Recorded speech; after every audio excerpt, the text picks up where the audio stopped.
Welcome, everyone. I'm just going to got it. Well, here we are again. It's Tuesday evening. So welcome to Michelle's Formula for Success. And tonight we're actually exploring the topic around feedback, both positive and negative, and thinking about how you actually receive this feedback and then what you actually do with the feedback to improve your business, your life, get you closer to your goals, all those sorts of things. So let me just pop up the slide. You should be able to see my slides now, Michelle's Formula for Success. So tonight, feedback and learning. So as I mentioned, let's just talk a little bit about feedback, how to receive it and what to do with it. And, this Tuesday nights with me. Grab a cuppa or a glass of vino, settle in, kick back, and find out some of the ingredients that make up Michelle's Formula for Success. Now, each week when we get together, we explore a different topic, and I aim to give you ideas that you will be able to immediately implement into your business and or your life to keep you on your path to growth and success. For me personally, my purpose is to help business owners succeed. And I feel like the more knowledge and the skills that I can share with you, the more opportunity I have to help you and support you. So we come up with a win-win. Now, there's two kinds of feedback that you can receive in business and in life. It's pretty simple, really. It's either positive or it's negative. And it's how you receive this feedback, what you learn from the feedback, and what you implement from both types of feedback that will shape your future. So without further ado, let's get started. As I said, there's two kinds of feedback, positive and negative. Now, for obvious reasons, we tend to prefer the positive.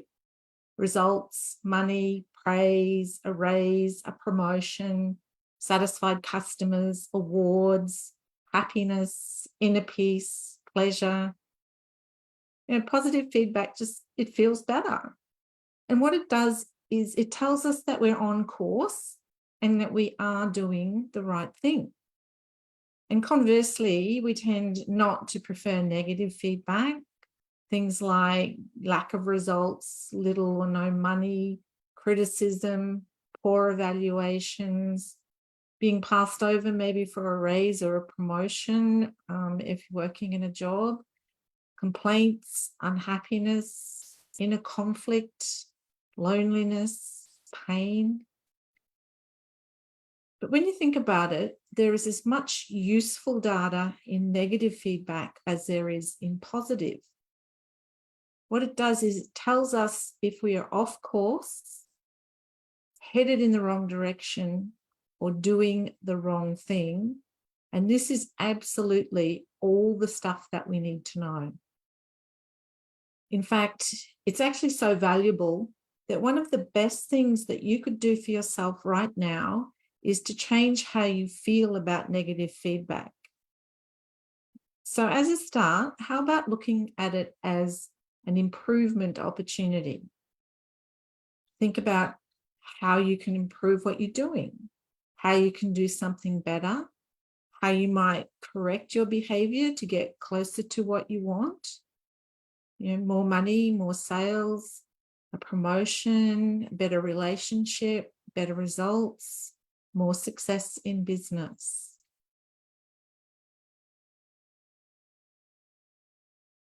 Now, off course, on course. Let's just walk through this for a moment. So as I said, there's many ways that you can respond to feedback, some of which work because they take you closer to your goals, and some of which don't because they take you even further from your goals. So imagine for a moment that you're in an experiment.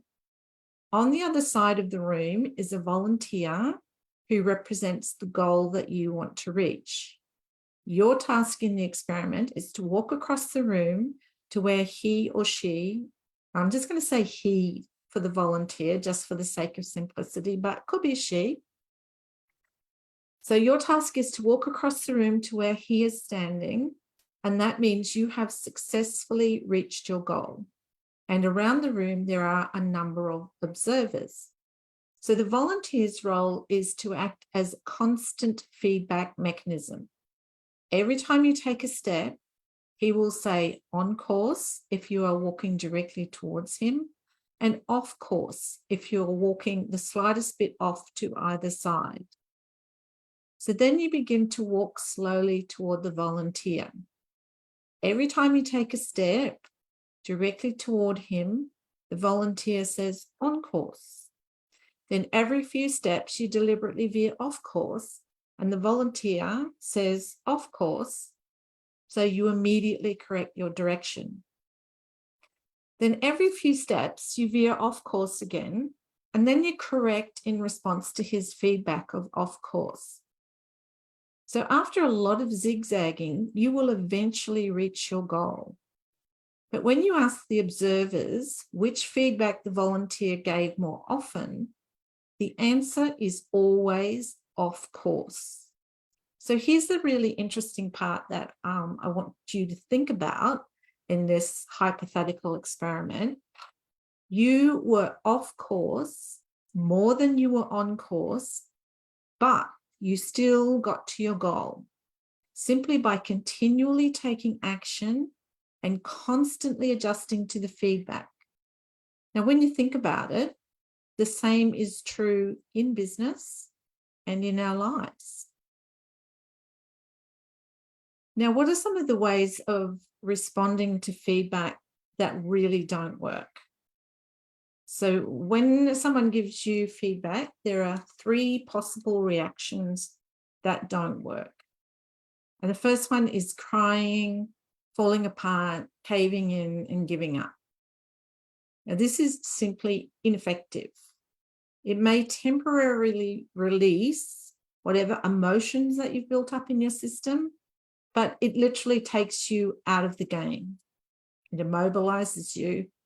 Now, when you think about it, it may stop the flow of negative feedback, but it doesn't get you the information you need to get to your goal. The second one is getting angry at the source of the feedback. This is equally ineffective. And I've often heard this referred to as shooting the messenger. And what happens is it just makes the source of this very valuable feedback either attack you back or simply go away. And what good is that for you? It may make you feel better in the short term, but it doesn't actually help you to learn and become more successful. And the third one about ways that don't work, responses don't work, is ignoring the feedback. Now, we all know people who simply tune out everyone else's point of view and only take notice of their own. And they're simply not interested in what other people think or what other people say. Now, the sad part is that if they listened, their lives could actually be very different. Sorry, apologies. My phone's on the desk and it was buzzing away. Now, the next thing I wanted to talk to you about is asking for feedback. You need to be willing to ask for feedback because most people will not voluntarily give you feedback. They are as uncomfortable with possible confrontation as you are. And think of it this way. They don't want to hurt your feelings. They're afraid of your reaction and they don't want to risk your disapproval.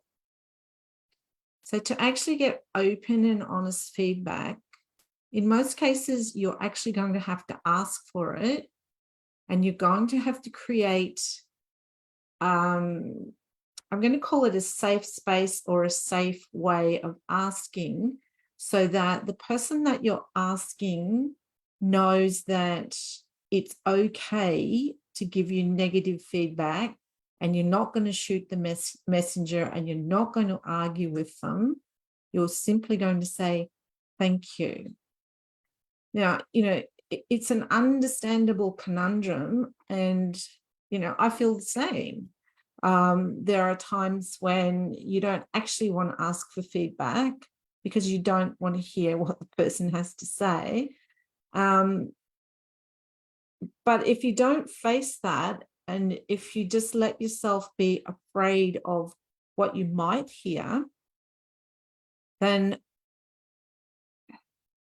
what have I done? I've lost my slide. We're asking for feedback. Sorry, everyone. I've lost my spot. Went onto the wrong slide, lost my train of thought. Now, what I was saying is most people are actually afraid to ask for the corrective feedback because they're afraid of what they're going to hear. They don't really want to know what the feedback is. But don't you think you're actually better off knowing the truth than not knowing the truth? Because once you know it, you can do something about it. And it's that old saying, you can't fix what you don't know is broken. Now, what I wanted to share with you too is a different way of asking for feedback. And I called it the most valuable question you will ever learn. And this actually comes from Jack Canfield's book, The Success Principles. So if you want to read more about this and in more depth, that's where you'll find it. So the question itself that you ask someone is, on a scale of 1 to 10, how would you rate the quality of our relationship or service or product during and then give them a time frame, the last week, 2 weeks, month, quarter, semester, season, year. It's like you're the one framing the question, but what you're asking them for is an evaluation from 1 to 10. And there's any number of variations on the same question. For example, on a scale of 1 to 10, how would you rate the meeting we just had? How would you rate me as a manager? How would you rate me as a parent? How would you rate this meal? How would you rate this contract?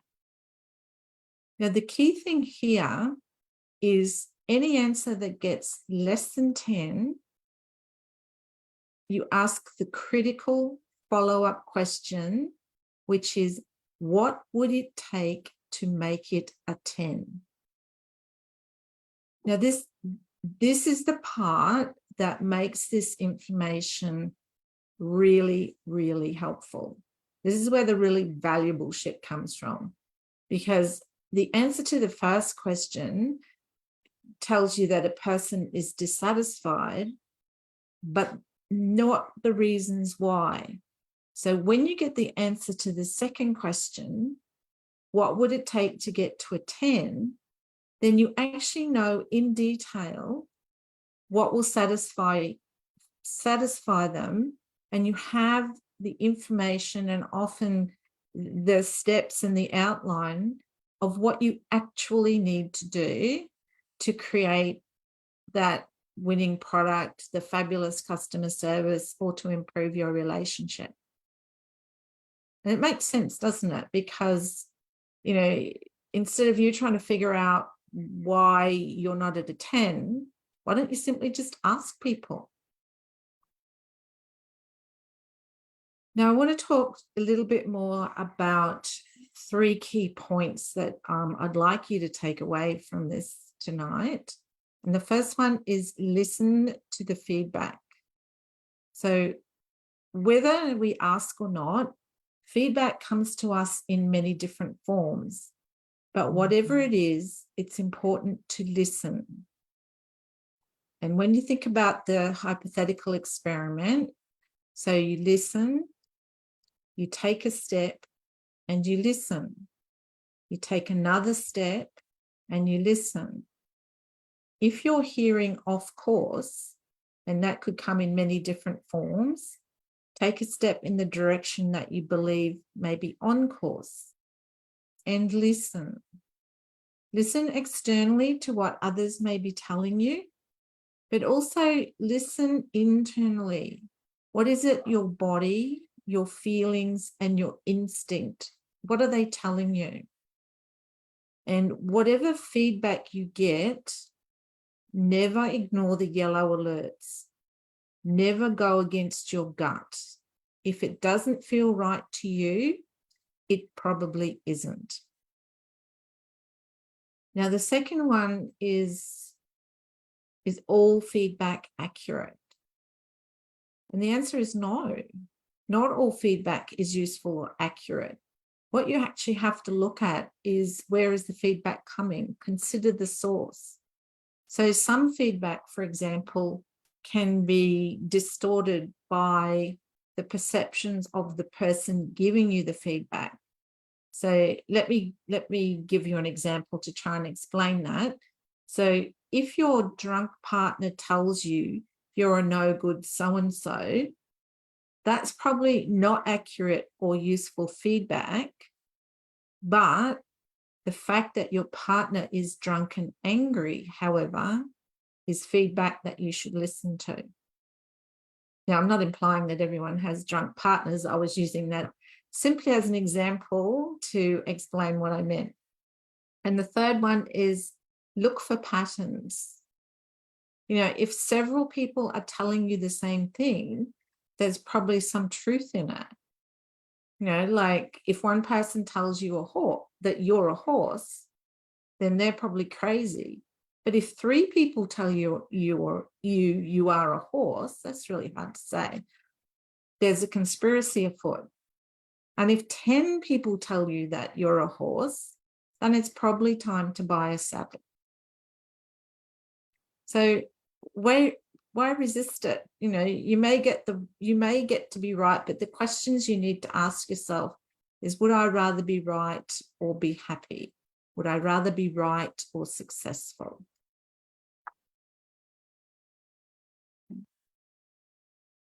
Now, what I wanted to finish off with is just some points about what you should do when all the feedback that you're getting tells you that you failed. It could be on a project, it could be on your business, could be on a relationship.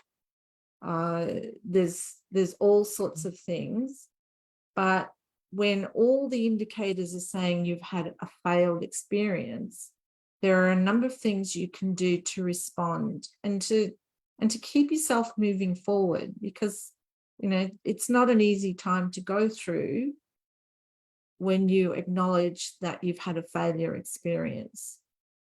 So the first thing to do would be acknowledge that you did the best you could with what you had at the time. The second thing is acknowledge that you survived and that you can absolutely cope with any and all of the consequences.